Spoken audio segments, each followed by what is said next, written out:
ನಮಸ್ಕಾರ. ತುಂಬ ವಿಶೇಷವಾಗಿ ಇವತ್ತು ಹೇಳುವಂಥ ವಿಚಾರ ಏನಪ್ಪ ಅಂದರೆ, ರಾಕಿಂಗ್ ಸ್ಟಾರ್ ಯಶ್ ಅವರ ಮೊದಲ ಬಾಲಿವುಡ್ ಸಿನಿಮಾ ವಿಚಾರ. ಅಂದರೆ ರಾವಣ ಒಂದು ಪಾತ್ರ ಏನಿದೆ, ಆ ಪಾತ್ರದಲ್ಲಿ ಯಶ್ ಅವರು ಕಾಣಿಸ್ಕೋತಾ ಇದ್ದಾರೆ. ಆ ಚಿತ್ರದ ಹೆಸರು ರಾಮಾಯಣ ಅಂಥೇಳಿ ನಿಮಗೆಲ್ಲರಿಗೂ ಗೊತ್ತಿರುವಂಥದ್ದೇ. ಈ ಸಿನಿಮಾದ ಹೊಸ ಅಪ್ಡೇಟ್ ಏನಪ್ಪ ಅಂದರೆ, ಮೇ ತಿಂಗಳಿಂದ ರಾಕಿಂಗ್ ಸ್ಟಾರ್ ಯಶ್ ತಮ್ಮ ಈ ಒಂದು ರಾವಣ ಪಾತ್ರದ ಚಿತ್ರೀಕರಣದಲ್ಲಿ ಭಾಗಿಯಾಗ್ತಾ ಇದ್ದಾರೆ. ಇದು ಹೊಸ ಅಪ್ಡೇಟ್. ಮತ್ತೊಂದು ಏನಪ್ಪ ಅಂತಂದರೆ, ಟಾಕ್ಸಿಕ್ ಚಿತ್ರದ 4 ಹಂತದ ಶೂಟಿಂಗ್ ಆಗಿರುವಂಥದ್ದು. ಫಸ್ಟ್ ಬೆಂಗಳೂರಲ್ಲಾಯಿತು, ಆಮೇಲೆ ಮುಂಬೈಯಲ್ಲಾಯಿತು, ಗೋವಾದಲ್ಲಾಯಿತು, ಮಂಗಳೂರಲ್ಲಾಯಿತು, ಮತ್ತೆ ಬೆಂಗಳೂರಿಗೆ ಬಂದರು.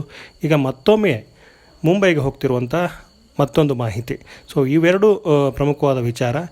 ಈ ವಿಚಾರಕ್ಕೆ ಸಂಬಂಧಪಟ್ಟ ಹಾಗೆ ಈ ಒಂದು ವಿಡಿಯೋ ಮತ್ತಷ್ಟು ಇನ್ನಷ್ಟು ಅಪ್ಡೇಟ್ಸ್ ಬರ್ತಾನೆ ಇರುತ್ತೆ ಟಾಕ್ಸಿಕ್ ಸಿನಿಮಾಗೆ ಸಂಬಂಧಪಟ್ಟಂಗೆ. ಯಾಕಂದರೆ ರಾಕಿಂಗ್ ಸ್ಟಾರ್ ಯಶ್ ಸಿನಿಮಾ ಅಂದ್ರೇ ಹಾಗೆ.